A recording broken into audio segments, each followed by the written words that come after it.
Here's your wrestling news for April 13th, 2023, and we're starting off with WWE, and it's safe to say that there's been a lot of changes as of late. But long before the WWE Endeavor deal and merger with UFC was announced, the company had plans to move into a new location. This week, fans got their first glimpse into WWE's new home at 707 Washington Boulevard in Stamford, Connecticut, which features two WWE logos on the outside. For decades, Vince McMahon has ruled over his wrestling kingdom from Titan Towers, but with plans for the move to be finished later this year, the new era will also have a new home. In 2021, WWE made the decision to split up the Hurt business despite all four members being vehemently against the idea and making that clear to management. Later that year, the group would be reunited only to be split up again, but it wasn't too long ago that MVP was trying to get the band back together. While MVP had won over Shelton Benjamin and Cedric Alexander, Bobby Lashley was proving to be difficult to convince, but plans to reunite the group have not come to fruition.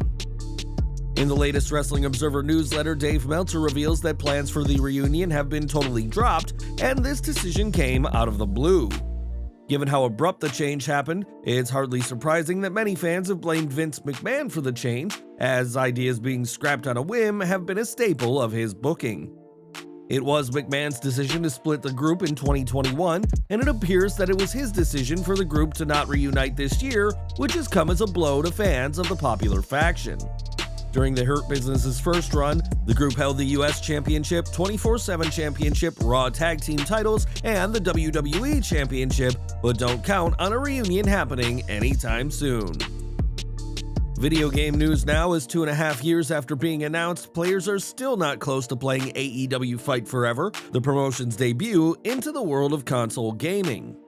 Since November 2020, the game has faced several delays, leading some to believe the production has been cursed, but what's next for Fight Forever? It was reported this month that the game is ready, but AEW just needs to decide on a release date, but it turns out that this report is far from accurate. During a Twitch stream, THQ Nordic's global senior community manager Ziddies denied the claim that the game is basically finished, but said that it's not finished, but in a good state. Speaking about the launch of Fight Forever, Ziddies added that people will be happy with the finished product, and then everybody will just forget about all the other stuff. Fans have grown increasingly restless with the game's multiple delays, and with AEW sinking at least $10 million into its gaming department, there's a lot of pressure on the company for Fight Forever to be a runaway hit. Over to Raw now, as Trish Stratus shocked the world with her heel turn this week as she attacked Becky Lynch after their women's tag title loss to Raquel Rodriguez and Liv Morgan. Trish was filling in for the mysteriously injured Lita in the match, and the heel turn marks Trish's first heel run in close to 2 decades for the Canadian legend. So who is responsible for Trish returning to her villainous ways? Well, according to a Backstage report from Fightful Select, it was fellow Canadian legend Petey Williams who put the match and segment together.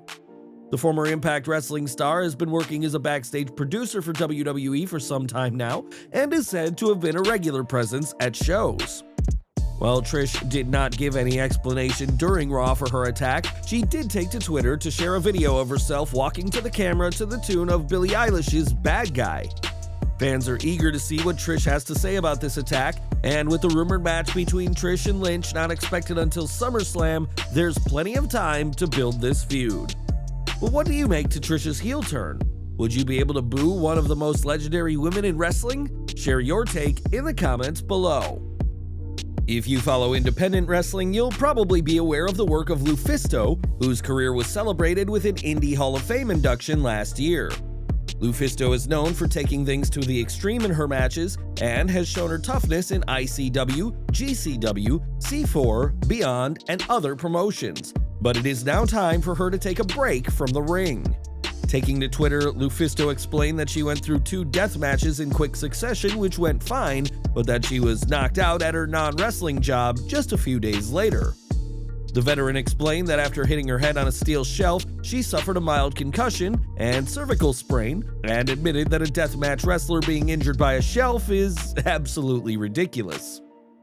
Lufisto added that she's listening to her doctors and will be resting as long as she needs, and though she hopes to be at the next C4 wrestling show on April 28th, nothing can be guaranteed at this time.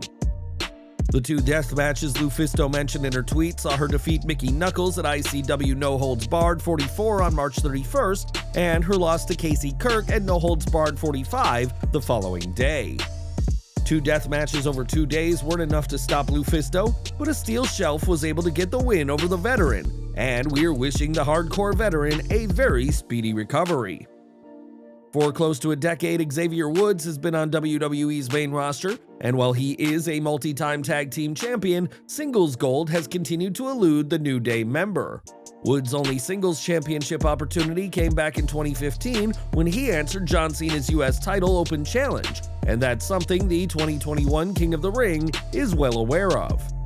Speaking to What Culture, Woods expressed his displeasure at not getting a shot at Gunther's Intercontinental Championship and stated, "Bro, I'm calling tooth and nail to get any kind of respectable match in my wheelhouse. This is the thing, Xavier Woods is a guy who's been in the WWE ecosystem since 2010, correct? Wrap it up, 2010, been multiple-time tag team champion, but I just can't seem to become the #1 contender for the Intercontinental Championship. And I don't understand why. People coming in off the streets getting matches. People put a microphone in somebody's hand, they say, I want to be a champion. Dope, you got a match.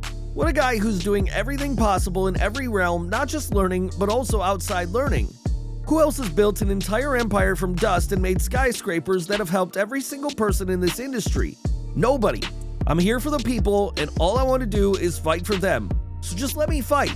Let Woods fight. That's it." On this week's SmackDown, Woods will face LA Knight, another superstar who many believe deserves better than what he currently has been dealt by WWE. Whether this match gets either man closer to a title match with Gunther, that's difficult to say, but it's clear that the usually fun-loving superstar is far from pleased from his treatment in WWE. For months, Dominik Mysterio has been feuding with his father Rey, and while the father got the win at WrestleMania, their feud is far from over. The feud with Rey has helped Dominik come into his own as a heel character, but what is next for the young superstar after finishing with his Hall of Famer dad? According to sources, the plan is for the Rey-Dominik feud to branch out into a war between the LWO and the Judgment Day, and in an interview this week, Santos Escobar spoke of the personal heat he has with Dom. He said, Dominik, he did this," showing a destroyed mask. Now, he didn't do this to his dad's mask, this is my mask, so it's suffice to say that this is very personal to me. I'm very glad at WrestleMania Rey had a chance to correct his son, but now I'm gonna find a proper time to make him pay for this. Sources added that WWE's creative team have been against including Rey in the LWO Judgment Day feud, as if he were involved, it would give the faces an extra man advantage. The LWO have proven to be a hit with fans since aligning with Rey, but it's now time for them to establish themselves without him, and expect a feud between the two factions very soon.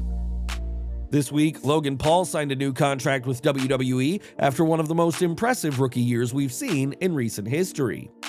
A major social media star who was a huge name prior to WWE, it's believed that Paul will be receiving one of the highest paid deals, but he isn't earning as much as some have said. When Ringside News asked about the rumored $15 million over 3 years deal, they were told that while none of the sources have laid eyes on Paul's contract, that $15 million figure is out of the realm of possibility.